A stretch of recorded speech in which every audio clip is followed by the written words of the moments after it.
Teman-teman bayangkan, ada seorang yang tinggal di suatu desa, seorang orang tua, dan ada pula orang yang baru ingin menelusuri desa tersebut. Orang yang lama di desa atau orang tua ini, katakanlah kita sebut dia sebagai orang lama, dan orang yang baru mengenal desa ini adalah orang baru. Orang lama ini tentu saja telah mengenal seluk-beluk sebuah desa dari pengamatan dan keterlibatannya selama bertahun-tahun di situ, tinggal di situ. Dia tahu semua hal, dari garis keturunan warga, perilaku, pekerjaan, sampai status sosial masyarakat yang ada di desa itu. Sedangkan orang baru ini, dia katakanlah orang yang berpengetahuan secara teori, kemudian dia tahu beberapa hal tentang desa tersebut. Tapi pengetahuannya tidak sekomplit orang yang sudah lama, orang lama.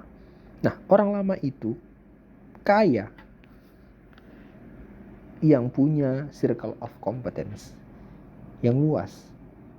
Dia punya pengetahuan mendalam tentang desa itu. Jadi dia bisa ambil keputusan yang tepat tentang sebenarnya apa sih permasalahan yang ada di dalam desa itu. Tapi orang baru itu, dia berada di luar lingkaran kompetensinya. Tapi dia menganggap dia lebih mengetahui karena dia baca Google kah, atau membaca laporan-laporan terkait dengan desa itu. Meski sudah berusaha tahu banyak, tapi tentu saja orang baru ini tidak sebanding sama pengetahuannya dengan orang lama. Nah, teman-teman, dari ilustrasi antara orang baru dan orang lama tersebut, kita dapat mempertanyakan, kemudian gimana cara tahu kita udah punya circle of competence? Coba deh lihat pengalaman kita. Kalau udah beberapa tahun dan pernah hadapi kegagalan, kemudian kita mengetahui seluk-beluk dari persoalan yang sedang kita hadapi, pekerjaan lah khususnya. Nah, itu mungkin sekelumit tanda bahwasanya kita sudah punya kompetensi di suatu bidang yang kita kuasai.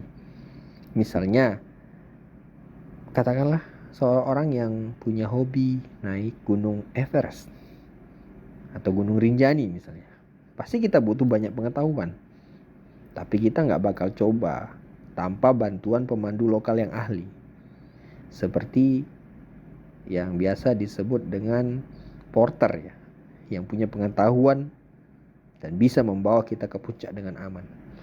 Nah, terkadang kita ini sebagai pendaki baru, kita melihat gampang kok. Kita melihat beberapa video YouTube dan beberapa artikel-artikel, tips-tips untuk bagaimana mencapai puncak suatu gunung Rinjani kah, atau gunung Tambora dan lain sebagainya.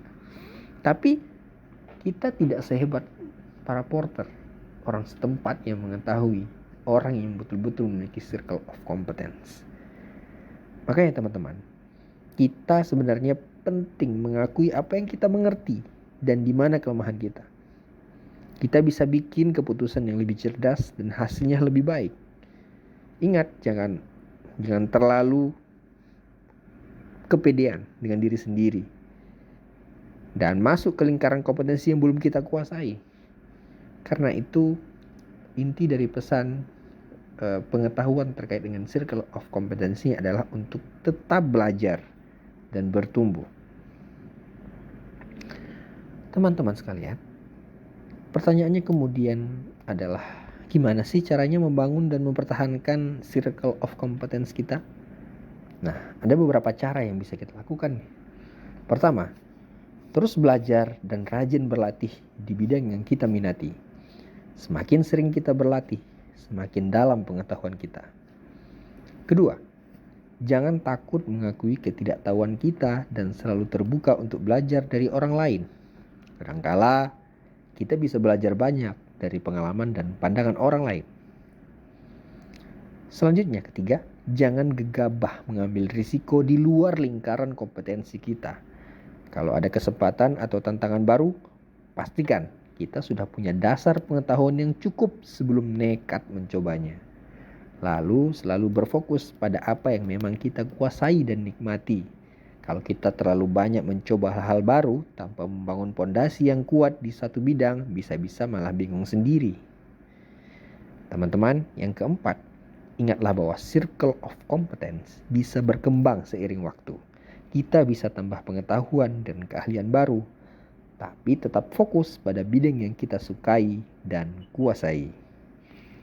Karena itu ya tetap rendah hati deh dan terus belajar untuk memperluas circle of competence kita. Dengan begitu kita bisa membuat keputusan yang lebih cerdas dan mencapai hasil yang lebih baik.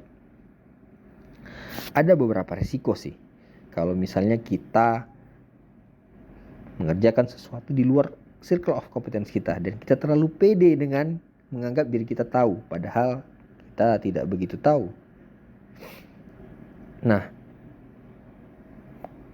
oleh karena itu, dari tantangan-tantangan yang akan kita hadapi gara-gara kepedean ini tadi, tanpa menyadari kekurangan kita, kita bisa akan celaka loh. Maksudnya, apalagi kita berhadapan dengan keputusan-keputusan penting. Oleh karena itu, akui ketidaktahuan kita dan jangan malu untuk bertanya atau mencari bantuan dari yang ahli di bidang apapun itu yang kita belum menyentuhnya sama sekali. Kita nggak bisa jadi pakar dalam segala hal, tapi kita bisa jadi pintar mencari sumber daya yang tepat. Ketika kita beroperasi di luar lingkaran kompetensi, jangan biarkan ego menguasai.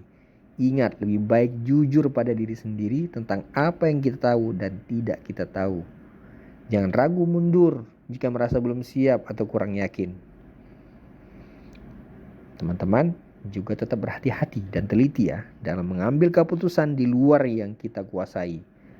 Riset dan perhatian yang cermat kita membantu kita mengurangi resiko dan kesalahan. Teman-temanku sekalian, teruslah belajar dari pengalaman, baik sukses maupun kegagalan.